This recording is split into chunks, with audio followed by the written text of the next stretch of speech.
जय माता दी। अगर आप शादीशुदा हो और आप घुटते रहते हो, रोते रहते हो इसलिए कि पति आपकी नहीं सुनते हैं, घर वाले आपको नहीं समझते हैं, तो आप कोई इकलौते नहीं हो। मेरा ये मानना है, खास करके अपने इंडिया में 100 में से 10, 20 या 30 ही ऐसे होंगे कि जिनकी ससुराल में उनकी चलती है, उनको लोग समझते हैं।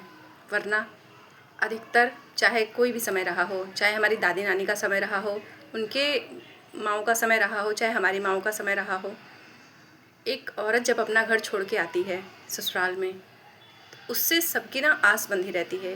किस लिए? कि वो सबको, कहते हैं ना, जैसे सर्वेंट होता है, हर तरह से उनके लिए वो समर्पित रहे, करके दे वो। लेकिन वो क्या चाहती है? चलो कुछ लोग करके भी दे देते हैं, कुछ बहुएं अच्छी भी होती हैं, करके देती हैं, लेकिन बदले में उसके दुख दर्द को समझने वाला कोई नहीं है। और जिन जिन बहुओं को ये चीज़ समझ आ जाती है, वो तो अपना स्टैंड ले लेती हैं। हमें बगावत करने की ज़रूरत नहीं है, हमें किसी से कुछ लेने की आस नहीं रखनी चाहिए, लेकिन हाँ, हमारा सारा अधिकार अपने ऊपर है, हमारे जीवन पे हमारा कंट्रोल होना चाहिए। शादी हो गई इसका मतलब ये नहीं कि हम बिक गए हैं। किसी धर्म ग्रंथ में कहीं भी हम उठा के देख लें, किसी भी धर्म शास्त्र में ऐसा नहीं लिखा है कि आप अत्याचार सहन करो। हमें बगावत नहीं करना, लेकिन हमें अपने ऊपर अत्याचार को भी नहीं होने देना है। सारा टाइम अपना खुद को ऊपर उठाने में लगाना चाहिए, ना कि कहीं कोने में बैठ के हम रोते रहें, घुटते रहें। ज़रूरी नहीं कि जो चीज़ें नहीं दिख रही हैं उसका वजूद नहीं है, जो चीज़ें नहीं दिखती हैं उसी का ज़्यादा वजूद होता है। कहीं पे भी देख लीजिए, किसी का व्यवहार है, कहीं पे भी हम माहौल में रहते हैं, जो चीज़ें दिख रही हैं वो हकीकत में नहीं होती हैं, और जो हकीकत में होती हैं, जो मन में चल रही होती हैं चीज़ें सबके, वो कुछ टाइम बीतने के बाद हम सच्चाई समझ पाते हैं। तो इन चीज़ों पे हमें विश्वास रखना चाहिए और रोना धोना छोड़ के हर बहू को अपने मन को मजबूत बना लेना चाहिए, और ये सोचिए कि आप कैसे 2 पैसे कमाओगे।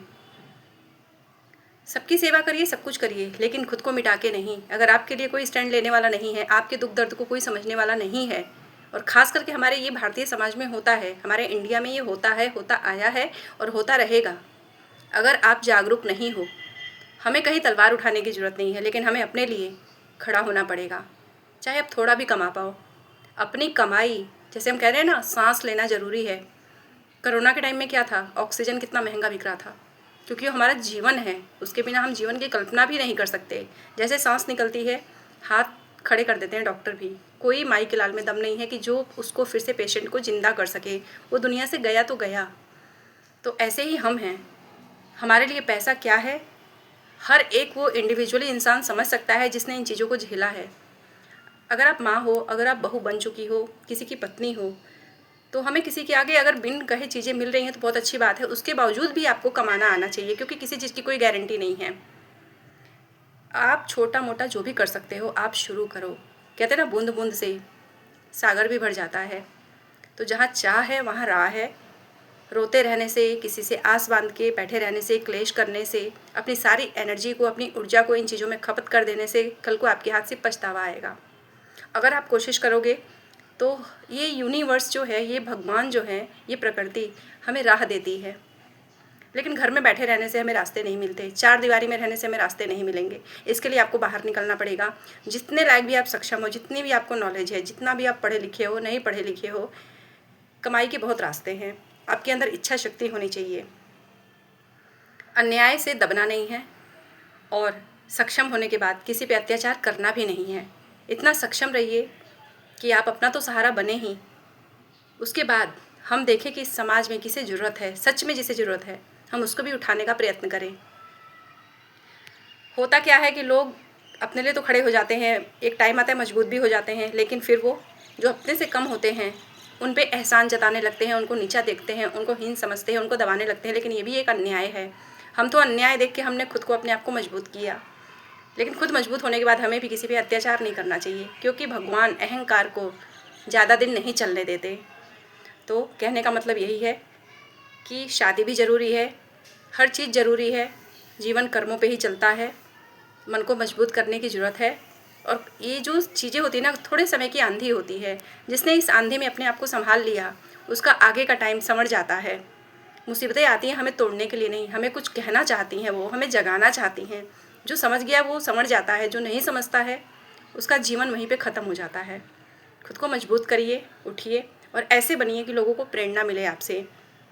जब जन्म इतना कठिन था, मृत्यु ज़रा सा हम सोचते हैं, कोई नहीं चाहता है मरना, लेकिन हम मर जाते हैं, हमें जला दिया जाता है, जिसका जो धर्म है दफना दिया जाता है। लेकिन जीते जी हम कहते हैं ना, एक तेल का छींटा भी पड़ जाए हमारे स्किन पे तो कितनी जलन होती है। तो जब ये सारी चीज़ें इतनी कठिन हैं तो हम अपने जीवन को क्या नहीं संभाल सकते, हम अपनी जिम्मेदारी नहीं उठा सकते। इतने सक्षम बनिए, इतने मजबूत बनिए कि हम किसी के आगे भिखारी बन के, लाचार बन के ना रहें। अगर आप कोशिश करोगे तो जीत जाओगे। औरतें रोने के लिए पैदा नहीं हुई हैं। कहते ना, औरत को जननी कहा जाता है। धरती माता कितना सहन करती हैं, लेकिन सहने के बावजूद भी उनमें कितनी खासियत है।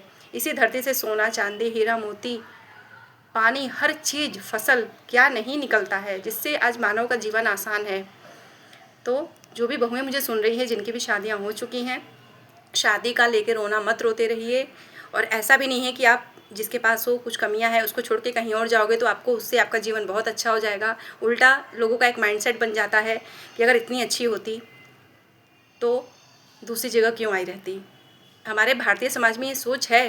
बाहर की कंट्रीज़ का तो मैं नहीं कह सकती, लेकिन अपने इंडिया में जो दकियानूसी रूढ़िवादिता है ना, बहुत ज़्यादा है। और जो मेंटली टॉर्चर का खेल चल रहा है ना हमारे समाज में, अच्छे अच्छे खिलाड़ी लोग टूट जाते हैं। तो इन चीज़ों से बचिए, अपने जीवन को ऊंचा उठाइए, काम करिए। और मजबूत होने का मतलब ये नहीं है कि हम किसी को दबा के रखेंगे, फिर उस मजबूती का कोई मतलब नहीं है। इतने मजबूत बन जाइए कि निस्वार्थ भाव से लोगों के लिए करना सीखिए, चाहे तन मन धन हर तरह से करके देखिए, आपकी झोली कभी खाली नहीं रहेगी।